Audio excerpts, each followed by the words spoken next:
Hello, আসসালামু আলাইকুম। Welcome back to my channel শারমিস ব্লগ। আশা করি ভালো আছেন সবাই। আমি আল্লাহর রহমতে বেশ ভালো আছি।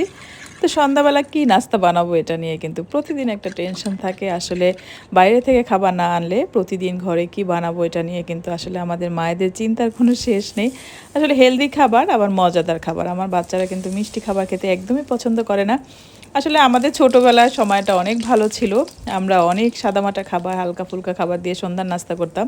দেখা যেত দুধ খাওয়া, বিস্কিট, চা, হরলিক্স এই ধরনের খাবার খেয়ে আমাদের সন্ধ্যার নাস্তা হয়ে যেত। কিন্তু বাচ্চাদেরকে ইদানিং কোনো ভালো কিছু না দিলে তারা সন্ধ্যায় পড়তেই বসতে চায় না।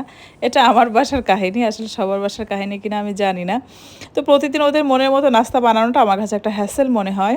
তো দেখা যায় মেয়ে এক ধরনের খাবার খেতে পছন্দ করে, ছেলে আর এক ধরনের খাবার। এই দুইজনের কম্বিনেশনে আমার এত প্যারা একটা থাকি। তো যাই হোক, তার মধ্যে আবার নিজের পছন্দ বলতে কিছু করার চিন্তাই করতে পারি না। তো সন্ধ্যাবেলা মনে হয় সন্ধ্যাবেলাটা একদম নিজের মতো করে কাটাবো। এই ধরনের নাস্তা বানানোটা আমার কাছে একদম হ্যাসেল মনে হয়, কিন্তু কি আর করা। এই কিছু খাবার না দেওয়া পর্যন্ত বাচ্চারা কিন্তু পড়ার টেবিলে বসবে না, অন্তত পক্ষে আমার ছেলে তো বসবেই না। আমার ছেলেকে নিয়ে আমার খাবারের অনেক প্যারা। সে নুডলস বা ফ্রেঞ্চ ফ্রাই এই ধরনের একদম খাবার খাবে হাবিজাবি, সেটা হতে হবে ঝাল ঝাল খাবার। তো আজকে আমি নুডলস করছি, ম্যাগি। আর এইভাবে একদম সাধারণভাবে ম্যাগি নুডলস করাটা আমার কাছে খুব ভালো লাগে। তেমন কিছু অ্যাড না করে শুধু ডিম দিয়ে কাঁচামরিচ দিয়ে আমার কাছে নুডলস খেতে অনেক ভালো লাগে। তো আজকে নিজের মন মতো করে নুডলসটা রান্না করলাম।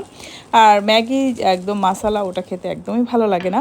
তো একটু ফ্রেঞ্চ টোস্ট করে নিচ্ছিলাম, কারণ আমার মেয়ে আছে, আমার মা আছে, আর আমার ছেলের জন্য আর আমার জন্য নুডলস। তো এইরকম নাস্তা আসলে প্রতিদিন বানাতে একটু বিরক্তও লাগে, কিছু করার নেই। বাচ্চাদের ঘরে প্রতিদিন তাদের মনের মতো নাস্তা কিন্তু দিতেই হবে। আর এই পার্টটা ছিল আমার। আমি একটু জুস খেতে পছন্দ করি, কিন্তু সবসময় কিন্তু জুস বানিয়ে খাওয়া হয় না বা বানাতে হ্যাসেলও লাগে। নিজের জন্য আসলে কিছু করাই হয় না। সন্ধ্যাবেলাটা একদম নিজের মতো করে কাটাতেই পছন্দ করি। তো এভাবে একটু নিজে এনজয় করছি। তো ভালো থাকবেন সবাই, আবার একটা নতুন ভিডিও নিয়ে আসবো। সে পর্যন্ত কেমন লাগলো মতামত জানাতে পারেন। আল্লাহ হাফেজ, আসসালামু আলাইকুম।